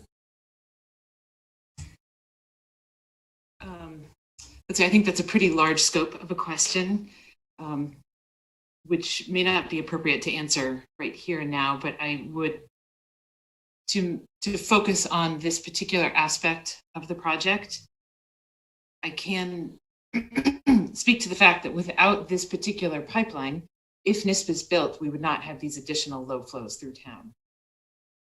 So if NISP is constructed, it could be constructed without this pipeline, although that's not how it's being permitted. But this pipeline in particular will bring low flows through town. So there are clear benefits to the aquatic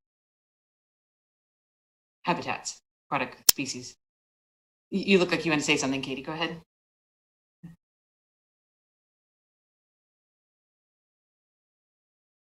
Thanks. I was just getting permission to be unmuted again. I guess with that, I'm vaguely familiar with the Colorado Water Trust project and the coordination with local water rights owners to maintain base flows. Is that no longer an option? That is a completely separate effort, and it's still moving forward. And so that's a completely separate project aiming to create a system to enable water users to keep water in the river when it is appropriate for their needs and their water administration for the benefit of the river, and sort of a more collaborative way to run water through the basin. But it's completely separate from this project. And I guess I'm just trying to clarify, so it's not an alternative option for maintaining base flows to this project? Oh, I see what you're saying. It's an alternative approach. It's completely different framework. It's like a different bucket, and it would enable a variety of users to contribute the water. This is a completely different system with an established bucket, Blade Reservoir, an established program. So they already have a plan for contributing this water. What you're referring to with the Colorado Water Trust is something in the future, and there's not sort of a commitment for these kinds of flows in this particular reach at this time. So there's not a replacement, so to speak. Thank you. I'm going to go ahead and move us along. We've got several other folks who'd like to speak, and Katie, if you'd like to get in touch with staff, it sounds like you've had conversations with Jen before, but I'm always happy to connect you with other folks if you have more questions for city staff members in particular. All right, let's go ahead and go. Next on my list is Mark E. I'm going to go ahead and send you an unmute request. Right, can you hear me okay? Yeah, if you could speak just a little bit louder, you're coming through just a little bit, just a little softly. Okay, is this better? Yes, thank you. Okay, my name is Mark Easter and I'm board chair and co-founder of Save the Puder.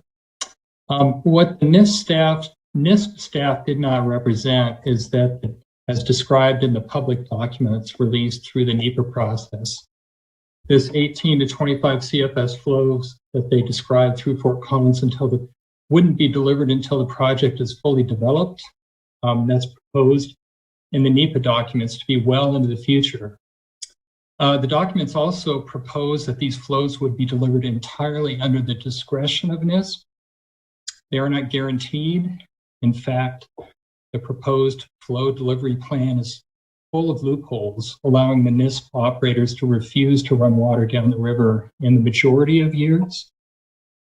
I'd just like to say it's really misleading and frankly sounds Orwellian for anybody to be talking about improving the Pudu River with a project that would divert so much of the remaining water out of a river that's so important to our community and has already been so altered. Thank you. Thanks, Mark. Stephanie or Christy, can you respond? Yeah, definitely. Thanks for your comment, Mark. You know, we definitely plan on sending water down the Pudu River where we want to build this diversion and pipeline so that we have the mechanism to do that. Yeah, I think I'll just refer folks to other documents to see what our commitments are within that Fish and Wildlife Mitigation Enhancement Plan.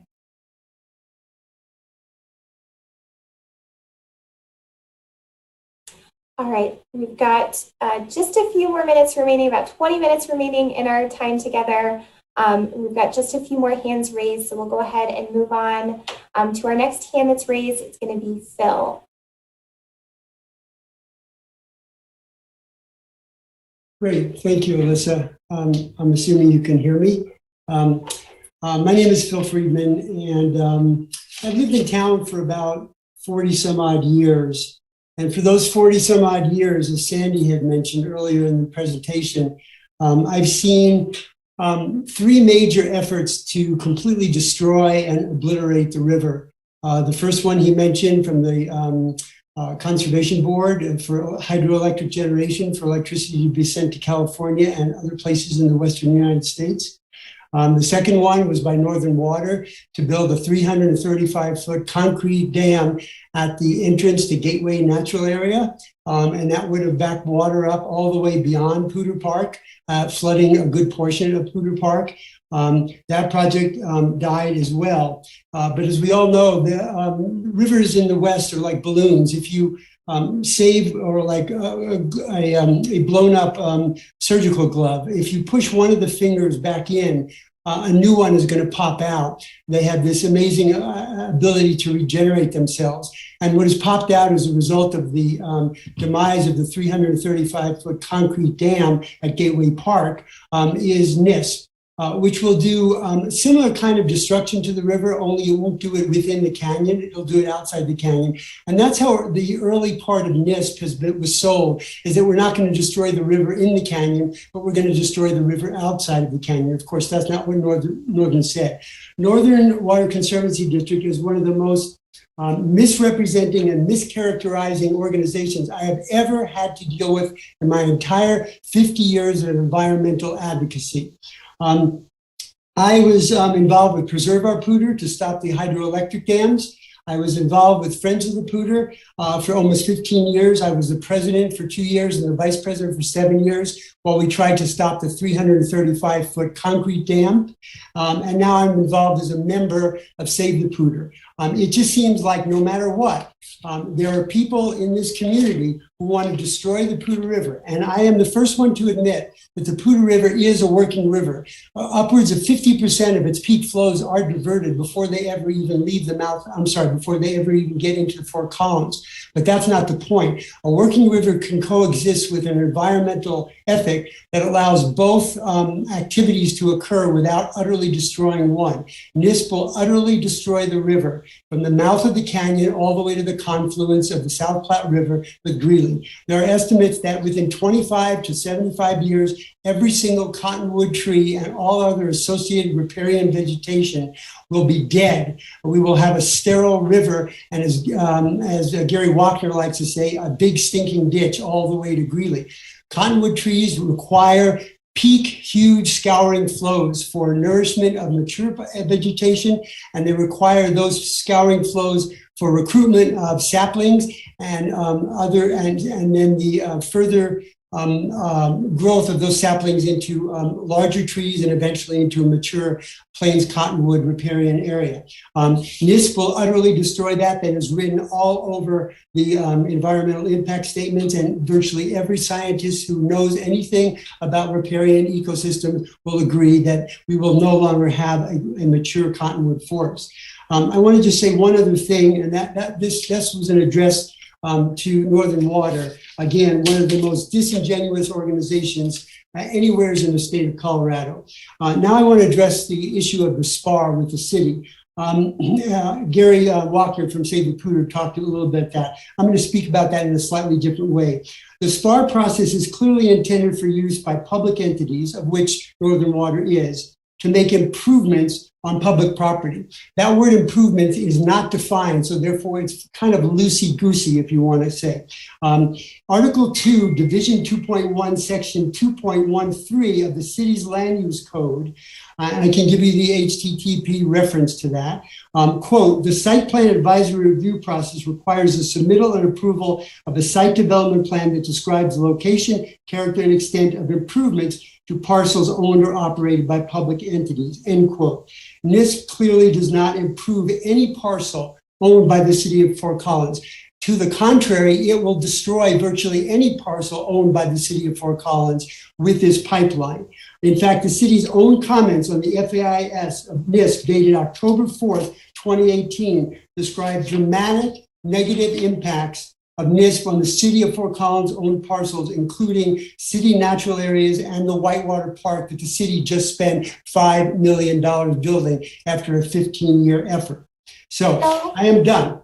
And I just wanted to say that my final comment is, most people don't realize this, but virtually no water except that small amount that someone mentioned from the Fort Collins Loveland Water District will accrue to the city of Fort Collins. We are taking the aspirin for the development opportunity of 600,000 or more homes south and east of Fort Collins into the northern part of the Denver metro region. We get no benefit whatsoever for NISP, and the Fort Collins Loveland Water District is not hurting for water right now. Thank you. Thanks, Phil. All right. Any responses, Christy or Stephanie?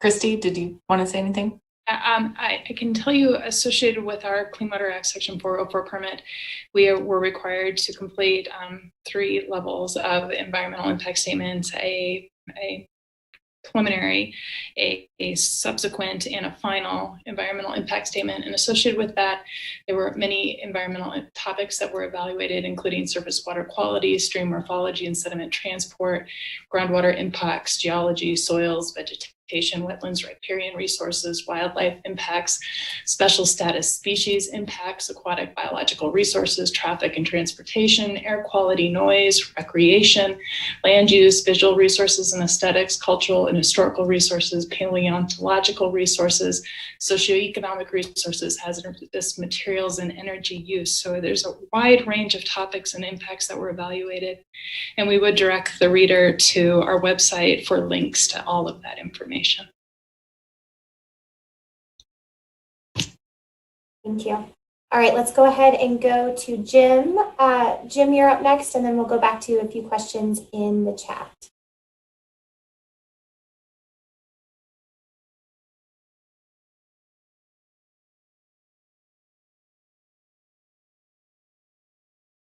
Okay.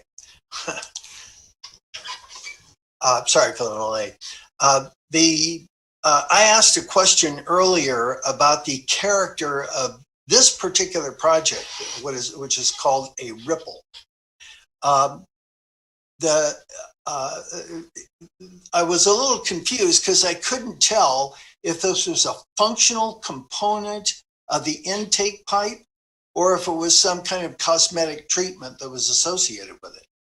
Now, this ripple includes a concrete element, which was described as something that would reinforce the structure. Specific question about this concrete element. Is it flat on top? Is it an inclined plane that drops off to one side? What is the exact appearance and function of this concrete structure? I have a follow-up question after that.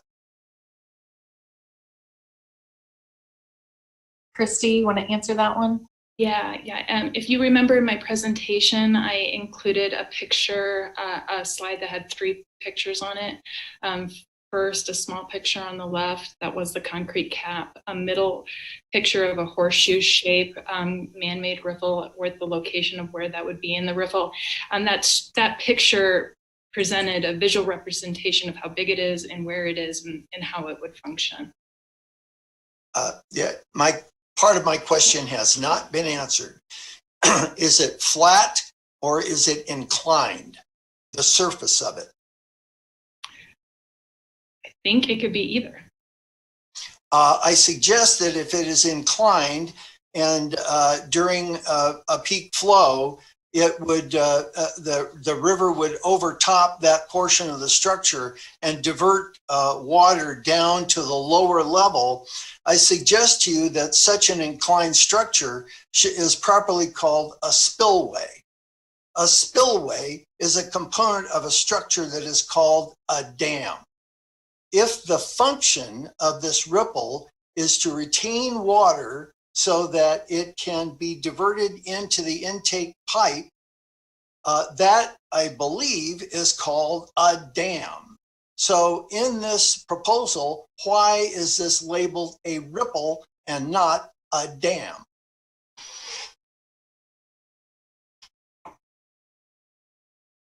Answer, please. Yes, I hear you. I see what you're saying. It will divert water out of the Pudu River. It was also built to be a man-made replica of existing river functions to enhance the benefit to aquatic and terrestrial wildlife in the area. So that's the common terminology for the structure. And I've showed you several pictures of what it looks like, and it does divert water from the river. If this is a dam, is the SPAR process the appropriate process for reviewing the imposition of a dam on the Pudu River? Yes, I'll just add, it's a diversion. It's not a dam on the Pudu River. It's a diversion to be able to get that 18 to 25 CFS. There's not a purpose of impounding a specific acre footage of water upstream of this diversion. It's really just to make sure that we can get that 18 to 25 CFS out behind there. Kelly, did you want to add anything about the applicability of the SPAR process as well? That's kind of a process question. Sure. Yeah, we will be looking at the diversion structure and its character. I think we're a little, we haven't seen a formal application yet, but we'll definitely be looking at the character and extent of the dam in that location. And I think natural areas will have some additional comments related to that as well, because it is located within a natural area. So I think, there could be some refinements to the design during the easement policy. It could be changing to in the future. So that's all I can say. We just haven't had a formal application. So thanks, Kelly. I think it's a structure.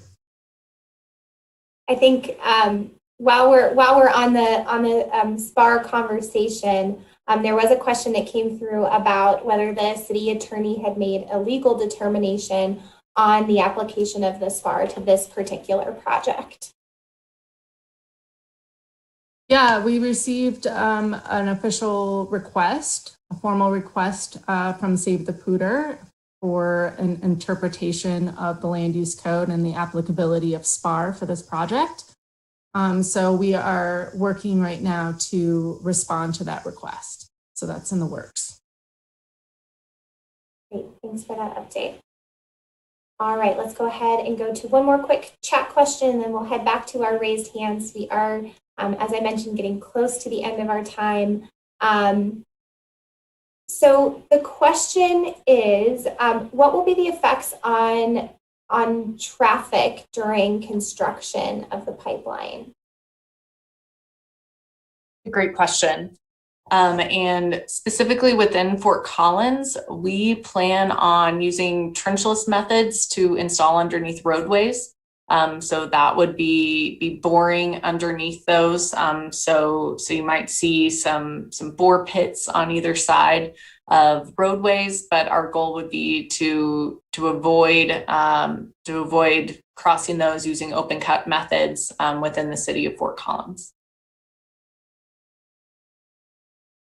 So really, I guess to wrap that one up a bit, yeah, it would be minimal impacts to traffic from the construction, and we'd work with the city of Fort Collins for all permits that are required to work within the right-of-way and any excavation that would be within the right-of-way.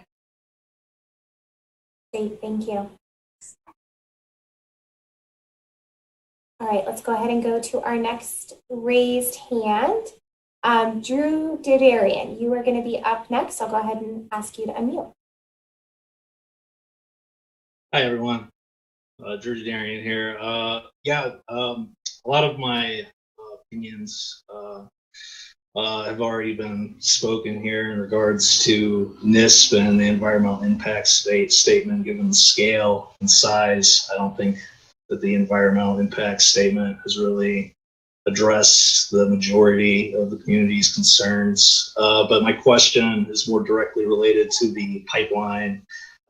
Is it true that the 60-foot easement that goes along with it and the Puder that goes, through the Puder and these natural areas, that the 60-foot easement will be devoid of large trees and deep-rooted shrubs indefinitely?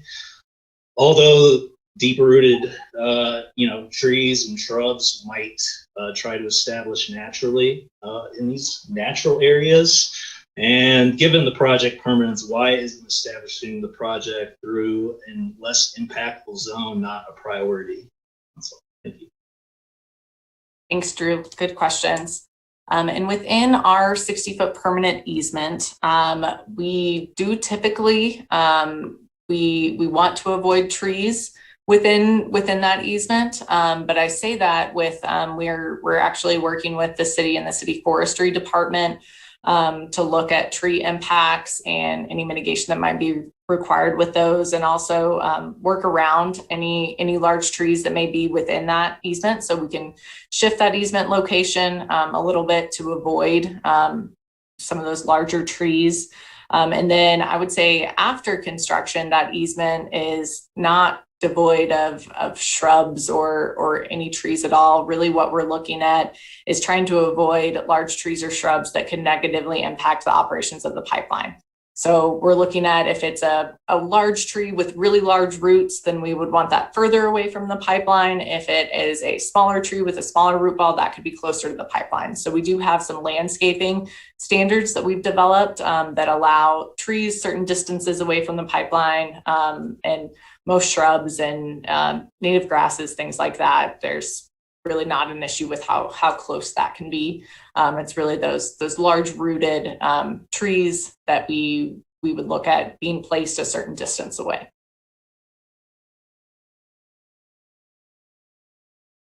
And apologies, I believe you had a follow-up question. And what was your second question there? Just want to make sure I can address that. No follow-up question at this moment. Okay, thank you. All right, we've got one more chat question and one more hand raised, and then we'll go ahead and close out our meeting for this evening. The question that came through, this is kind of hearkening back to a previous conversation about commitments that Northern Water has made to provide water flows. Are there any penalties to Northern if you don't meet specific water flow levels? All right, take this one over to Christy. I'm guessing this is all in relation to what's in our Fish and Wildlife Mitigation and Enhancement Plan, but I'll turn it over to Christy to confirm that. Yes, yes.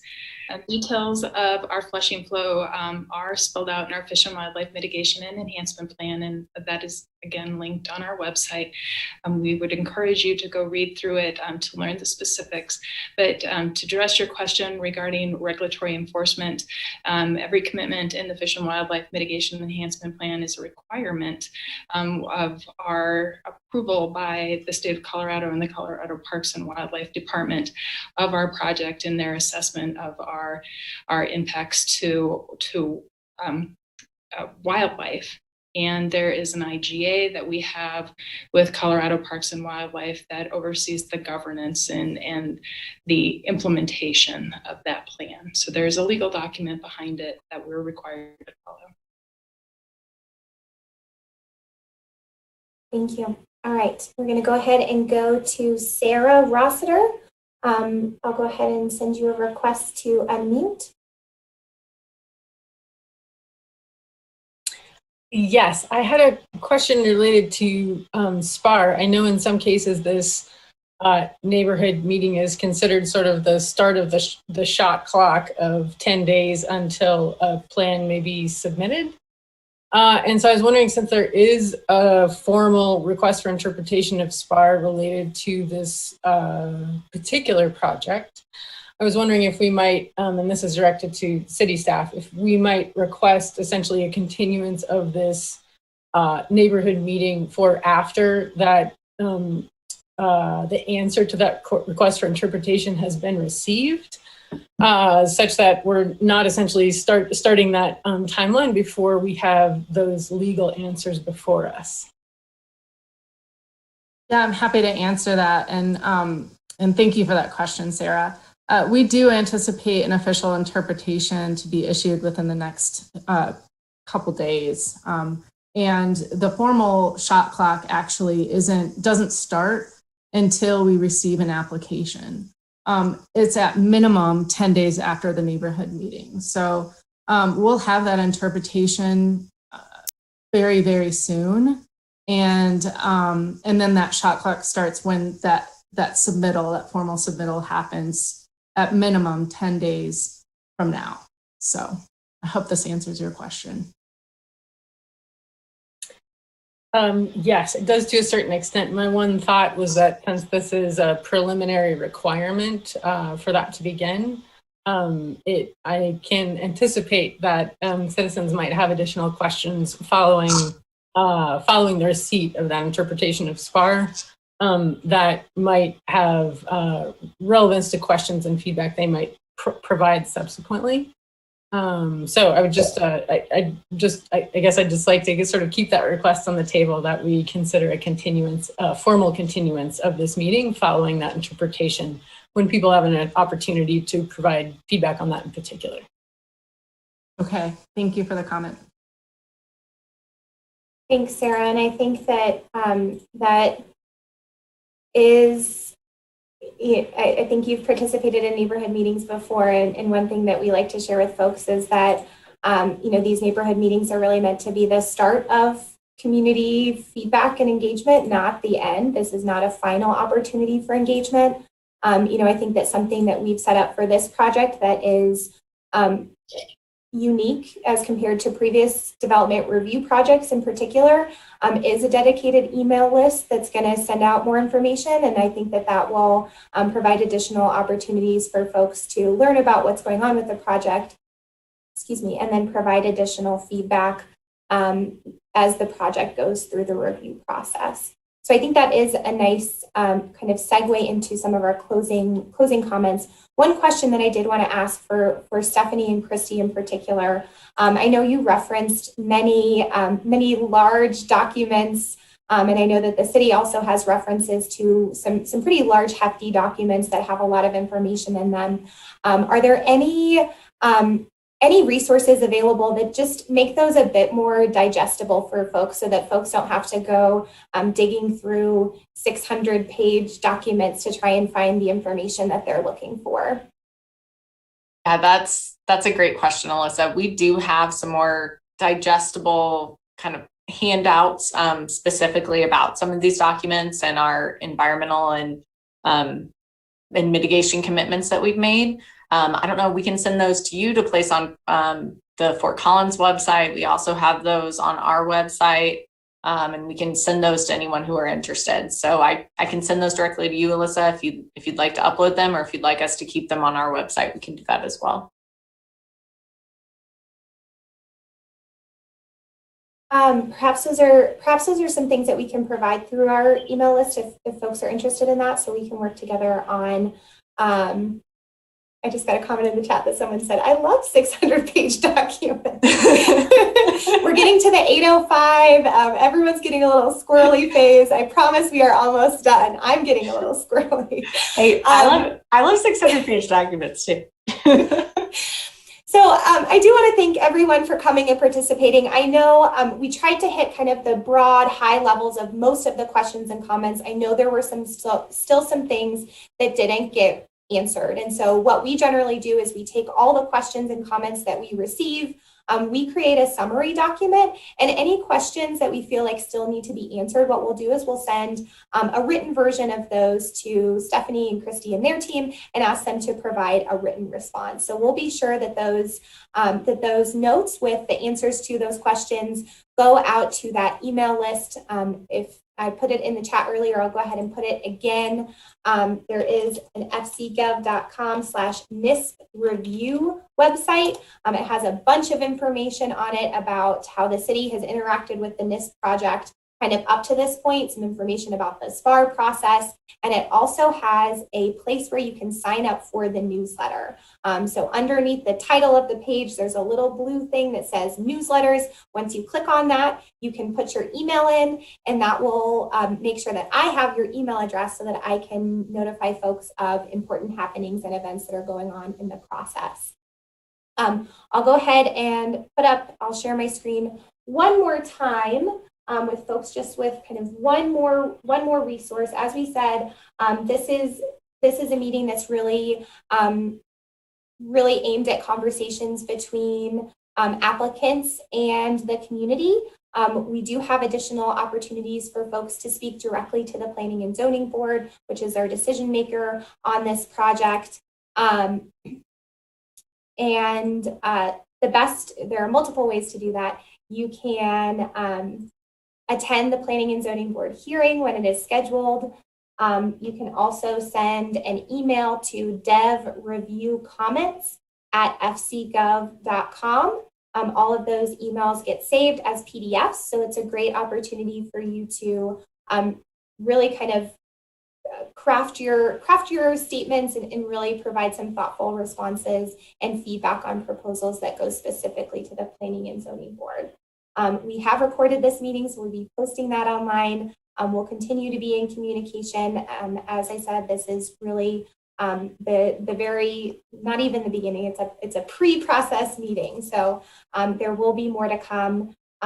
Please feel free to reach out to me at any point. I'm always happy to be a resource and facilitate connections to Northern if you weren't able to get their contact information, want to reach out to them directly, but also to our staff members who are looking through the application and doing the hard work of the review. We do anticipate that this may come forward to the Planning and Zoning Board in June, so keep an eye out for that. These SPAR processes do move more quickly than the average process, so keep your eyes and ears out. We'll make sure we're communicating through multiple channels to share information about this. With that, we will go ahead and close out our neighborhood meeting for this evening. Thank you again, everyone, for being here, for taking the time out of your evening. I know this was a long one. We really appreciate you sticking with it and taking the time to participate.